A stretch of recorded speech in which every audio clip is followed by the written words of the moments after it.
بہت پربھاؤ ہے. So I just want to know and your argument in that favor. So is it true or false? بھائی صاحب نے پوچھا ہے کہ ایک شخص نے کتاب لکھی ہے اور کہا ہے کہ صوفی دھرم اسلام دھرم بدھ دھرم سے پربھاوت ہے. Is it right? یہ صحیح ہے کیا؟ پہلا چیز، اسلام کو جاننے کے لیے آپ کو تحقیق کرنا چاہیے. اسلام کی کتاب کے بارے میں سب سے اول کتاب ہے قرآن. جو میں کہتا ہوں اسلام میں وہ کوئی معنی رکھتا ہی نہیں. ڈاکٹر ذاکر نائک کی زیرو ان اسلام. اسی لیے میں تقریر میں کہتا ہوں کہ میں نے کہہ رہا ہوں قرآن میں لکھا ہے چیپٹر 5 ورس نمبر 90 میں شراب پینا حرام ہے. جو آپ شخص کا ذکر کر رہے ہیں میں ان کے بارے میں کبھی پہلے سنا نہیں. آپ کو اسلام کو جاننے کا ہے، قرآن پڑھو اور صحیح حدیث جو محمد صلی اللہ علیہ وسلم کے بارے میں ذکر کرتی ہے. قرآن اور صحیح حدیث صرف. اس کے بعد جو بھی انسان کچھ بھی بات کرتا ہے اگر قرآن کے حوالے اور صحیح حدیث کے حوالے سے کرتا ہے تو اس کی بات مانو، اگر نہیں کرتا ہے اس کو پھینک دو، چاہے وہ ڈاکٹر ہو، انجینئر ہو، لیکچرر ہو. اسی لیے ڈاکٹر ذاکر نائک میں خود شونیہ ہوں، زیرو. اسی لیے تقریر میں جب میں اسلام کی بات کرتا ہوں تو قرآن کا حوالہ دیتا ہوں، صحیح حدیث کا دیتا ہوں. ہندوازم کی بات کرتا ہوں وید کا حوالہ دیتا ہوں، اپنشد کا دیتا ہوں. کرسچینٹی کیا کرتا ہوں، بائبل کا دیتا ہوں.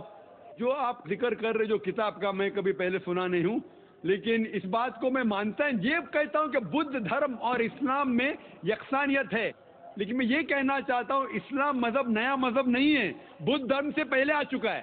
اور تقریر کے پہلے میں نے کہا ہوں لوگ کو غلط فہمی ہے کہ اسلام 1400 سال پہلے وجود میں آیا. نہیں، وہ بہت پہلے سے. انسان زمین پہ قدم رکھنے سے پہلے آدم علیہ السلام نے پیغام دے اسلام کا، نوح علیہ السلام نے دی اسلام کا، موسیٰ علیہ السلام نے دی اسلام کا، عیسیٰ علیہ السلام نے اسلام کا، محمد صلی اللہ علیہ وسلم اسلام کا. تو لوگ کو غلط فہمی ہے کہ اسلام 1400 سال پہلے آئے. محمد صلی اللہ علیہ وسلم بانی نہیں ہے، آخری پیغمبر ہے. تو اسلام بہت پہلے سے ہے، بدھ دھرم سے پہلے. کچھ لوگ کہتے ہیں کہ کیا بدھا اللہ کے پیغمبر ہے، ان کا نام سے ذکر قرآن میں نہیں ہے. تو میں نے کہہ سکتا ہوں ہے کیا؟ نہیں ہو بھی سکتے، نہیں بھی ہو سکتے، میں نہیں جانتا ہوں. لیکن اگر ہے بھی تو اس وقت کے لیے تھے، ان لوگوں کے لیے. کچھ باتیں یکساں ہوں گی، کچھ باتیں، اور میں نے اس کے پر تقریر کی ہے. اس کا مطلب یہ نہیں کہ اسلام اس سے پربھاوت ہے. تو میں یہ کہتا ہوں کہ اگر مانوی لوگ کے گوتم بدھ خدا کے پیغمبر تھے، وہ اس وقت کے لیے تھے، ان لوگوں کے لیے تھے، آج کے لیے نہیں. آج ہمیں ماننا چاہیے آخری کلام قرآن اور آخری پیغمبر محمد صلی اللہ علیہ وسلم، وہ سارے انسانیت کے لیے، چاہے آپ ہندوستان میں رہ رہے، امریکہ میں یا انگلینڈ میں. ابھی بہنوں کے شعبے سے سوال کیا جائے mic number 4 per. Good evening. I'm Melissa and I'm doing my MBA in ICSI University and I'm a Christian. There was a question regarding the food. In the Old Testament, it was said that we do not eat pork, but the New Testament, Jesus said that all food are fit to be eaten. So the question arises there. بہن نے سوال کیا ہے کہ old testament میں لکھا ہے کہ سور کا گوشت مت کھاؤ، لیکن عیسیٰ علیہ السلام نے نیو ٹیسٹمنٹ میں کہا کہ سب کھانا آپ کھا سکتے. یہ ہے بائبل. میں چیلنج کرتا ہوں آپ کو دکھانے کے لیے بائبل میں کہاں کہا ہے عیسیٰ علیہ السلام نے کہ سب کھانا جائز ہے. There is something like a red letter Bible sister. ایک ریڈ لیٹر بائبل ہے جس کا مطلب جو کچھ عیسیٰ علیہ السلام نے کہا ہے وہ ریڈ انک میں لکھا ہے، لال رنگ سے لکھا ہوا ہے. اور اگر آپ ریڈ لیٹر بائبل لیں گے اور تحقیق کریں گے بہت کم چیز ریڈ میں لکھی ہے بائبل میں. ریڈ مطلب عیسائی کے اسکالرز کہتے ہیں یہ عیسیٰ علیہ السلام نے کہا، جو بلیک میں وہ عیسیٰ علیہ السلام نے نہیں کہا. جو سسٹر ذکر کر رہی ہے وہ کر رہی ہے سینٹ پیٹر کے بارے میں، ناٹ جیسس کرائسٹ. عیسیٰ علیہ السلام نے کبھی بھی نہیں کہا کہ آپ سب کچھ کھاؤ. ایک خواب آتا ہے پیٹر کو، اس خواب میں اس نے دیکھا کہ سور کھانا اچھی بات ہے، اس نے سور کھانا صحیح ہو گیا. عیسیٰ علیہ السلام کیا کہتے ہیں؟ عیسیٰ علیہ السلام کہتے ہیں نیو ٹیسٹمنٹ میں گاسپل آف میتھیو میں چیپٹر نمبر 5 verse number 17 سے 20 تک. Jesus Christ, peace be upon him, says in the Gospel of Matthew, chapter number 5, verse number 17 to 20, think not that I have come to destroy the law of the prophets. I have come not to destroy, but to fulfill. And not one jot or tittle shall pass away until the law be fulfilled. And anyone who breaks one of the least commandments shall be called least in the kingdom of heaven.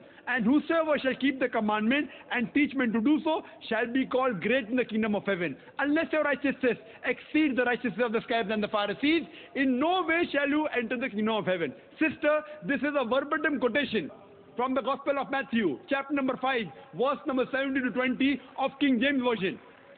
I am speaking from my head, God-given computer. You can check it up. عیسیٰ علیہ السلام کہتے ہیں, think not that I have come to destroy the law of the prophets. میں نہیں آیا ہوں پہلے شریعت کو توڑنے کے لیے, نشٹ کرنے کے لیے, لیکن میں آیا ہوں اس کو مکمل کرنے کے لیے, اس کی تصدیق کرنے کے لیے. اور اگر آپ ایک بھی نقطہ پرانی شریعت کا چھوڑتے ہیں تو آپ جنت میں کبھی نہیں جائیں گے. Even if you break one jot or tittle, you shall not enter the kingdom of heaven. Who said that? Jesus Christ, peace be upon him. ایک بھی چیز جو اولڈ ٹیسٹیمنٹ میں لکھی ہے اگر آپ اس کو توڑتے ہیں تو جنت میں جائیں گے نہیں. وہ تو سینٹ پال اور باقی لوگ آئے اور پھر بدلنے کی کوشش کی. Out of the New Testament, sister, there are 27 books in the New Testament. More than 50% have been written by St. Paul. St. Paul is a self-appointed apostle of Jesus Christ, peace be upon him. He hardly met him. Some scholars say he only met him once. So we have to follow the teachings of Jesus Christ, peace be upon him, not of St. Paul. ہمیں ماننا چاہیے عیسیٰ علیہ السلام کا کہنا, Saint پال کا نہیں. عیسائیت کے بارے میں بات کر رہا ہوں میں, پولینٹی کے بارے میں نہیں. سسٹر, اگر آپ کو اچھا عیسائی بننا ہے تو آپ کو سور کا گوشت نہیں کھانا چاہیے. اگر کھائیں گے تو جنت میں نہیں جائیں گے. اس کے پہلے آپ کو عبادت کرنا چاہیے صرف ایک خدا کی. ماننا چاہیے آخری پیغمبر میں. عیسیٰ علیہ السلام نے کہا ایک پیغمبر آئیں گے جو آپ کو اچھی بات سمجھائیں گے. You have to believe in Prophet Muhammad, peace be upon him. If you don't believe in Prophet Muhammad, peace be upon him, you are not a good Christian. You have to follow the last and final revelation, that is the glorious Quran, and then only can you enter heaven. Hope that answers the question, sister. Mic number 5 سے سوال کریں. السلام علیکم sir. I am a Hindu. My name is Supriya Patil. My question is that I believe that there is only one God. But as we have been brought up like from the childhood that we have to worship in front of the idols. But there's a good belief in my heart that there is no other God, but there is only one God. And as the Muslims believe, Islam says that there is only the one concept of God. So is it like different if we just bow down in front of the idols, but there is the faith in and belief in the heart that there is only one God? And where in the Vedas is it written that we have to follow the Quran, the Holy Quran? Because if we follow the Vedas, then we can't follow the path of Islam. So where is it in the Vedas that we have to follow the Holy Quran, like to be in the similarities? بہن نے 2 سوال کیا ہے.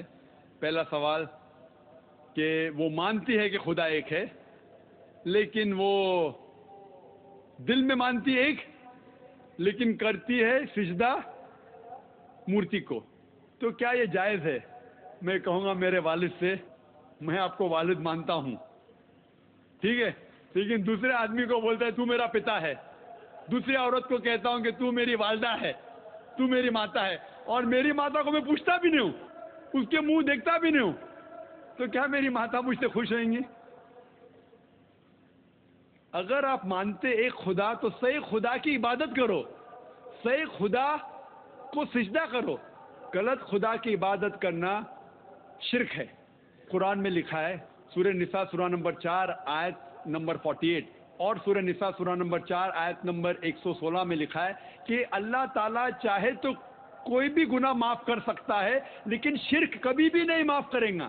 یہ وید میں بھی لکھا ہے. وید میں لکھا ہے یجر